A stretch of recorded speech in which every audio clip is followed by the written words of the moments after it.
mean, we've talked about the dry, windy conditions here. Florida, very different situation. Yeah, we're really watching them right now. About 2.5 million people are ordered to evacuate the state. Mandatory with that, yeah. So, you know, it's a Category 3. It'll make landfall late tomorrow night, but already impacts, already big waves, lots of water. We've had a couple of tornadoes today doing damage down in Florida.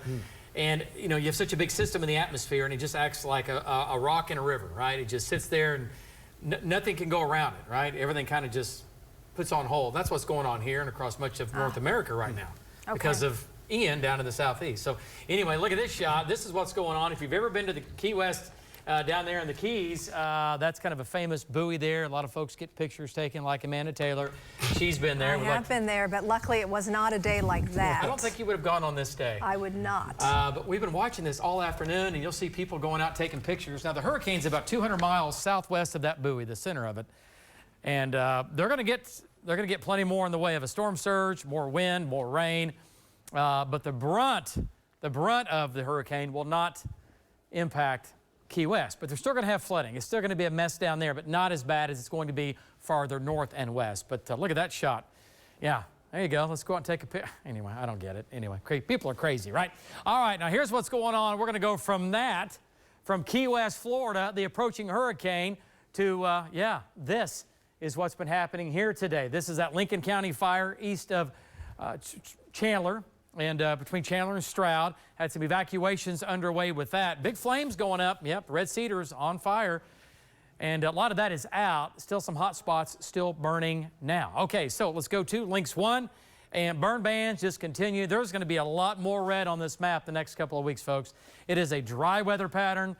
And it's that time of year where we have not switched over into going into fall and winter where the jet stream comes south. That has not happened. Plus, we have the tropics heating up. And when you have big hurricanes, it just kind of shuts down the atmosphere because the jet stream's not going to move into these storm systems, and everything just kind of gets put on hold. But all the counties, again, in red under a burn ban, and then Dewey County included with that. 90 degrees in Oklahoma City.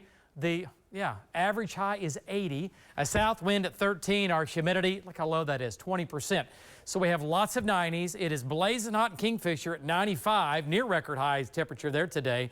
90 in Seminole, 93 in Weatherford, 94 in from Clinton. And look how hot it is in the north and west. Look at all the mid-90s going on. So lots of heat today.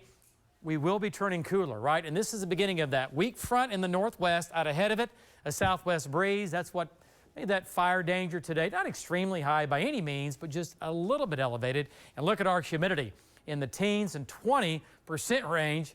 Atmosphere is very dry. And we'll do this again tomorrow. So there's Ian headed towards Florida. The jet stream is locked in here out of the northwest, and that's going to help actually pull Ian to the north.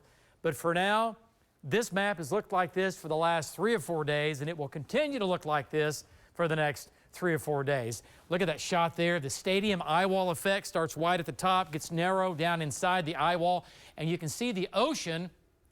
You can see the water showing up from the satellite. Wow. Still about 175 miles southwest of the coast of Florida. And there's another shot of the eye.